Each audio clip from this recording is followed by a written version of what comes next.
I want to speak about the importance of loving yourself. For many years in my life, I spent a lot of time angry, frustrated, and hating myself. I couldn't even look at myself in a mirror, let alone a full-length mirror. I would say horrible things to myself to the point that I felt like a monster. I was very hateful to people. I didn't care who I hurt. I really said bad things to people, hurt their feelings, did things that I was ashamed of, but at the time I didn't really think about it. I didn't love myself at all. This hateful relationship I had with myself took a toll on my family life, my children, and my physical body. My marriage suffered greatly. My children suffered because I would not go to school functions. I was ashamed to go out of the house. I didn't want people to look at me. I was afraid of my children being ridiculed because of my lack of self-care. So in turn, this took a toll on them because they wanted me to enjoy the school functions, the plays. And don't get me wrong, there were times that I did go, but I didn't like it. I didn't enjoy myself. I was just angry. So after about 20 years of this self-hatred and anger, some changes started to happen, and I was laying in bed one night and I heard this voice say, and there was nobody in the room but me, I heard this voice say, "Nick, are you ready to go?" And the only people that call me Nick are my family, so I'm not quite sure who this was, but it was somebody on the other side, and I was terrified. I was thinking to myself, oh my gosh, I'm not ready to die. I'm not ready to go anywhere. And I cried, and whoever it was, they left. Evidently, they knew I was afraid because I wasn't ready to go. So many days after that, my life began to change. I went through an awakening. It spanned over a course of maybe a year or more. My chakras were beginning to clear. It literally sent me into a tailspin in my life. There was a lot of ups and downs, even more so than there had been, if that was even possible, but there was. But as my chakras began to open, I was able to hear my spirit guides a little more clearly. I was able to actually see them as well. And they helped me with the hell that I was going through. Basically the hell that I put myself through with my mental torture, my hatred of myself.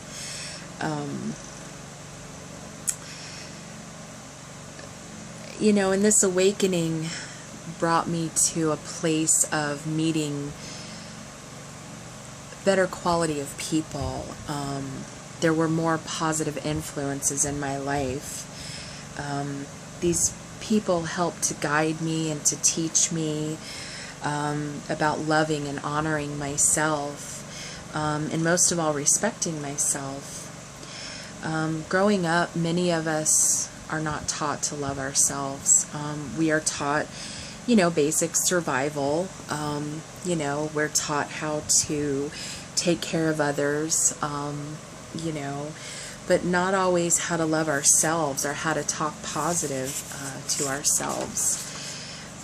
My father used to say to me when I was a little older and I had my first and second child, my father would say quite often to me, you can't take care of anyone else until you take care of yourself. And I understood, but in a way I felt like this is selfish of you to say that. You have to take care of your kids. They have to come first. And although that is truth, you really do have to take care of yourself first. You have to love yourself so that you can take care of your children.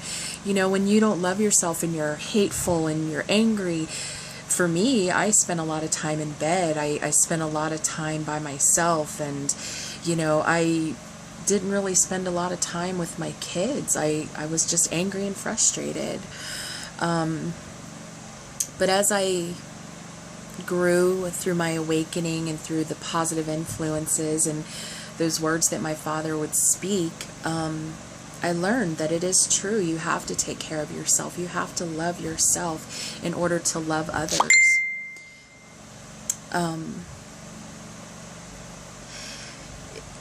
It took me many years to love myself. I work at it every day, but I can actually look at myself in a mirror to this day, in a full-length mirror. It's taught me that I can walk away from situations that are not for my highest best.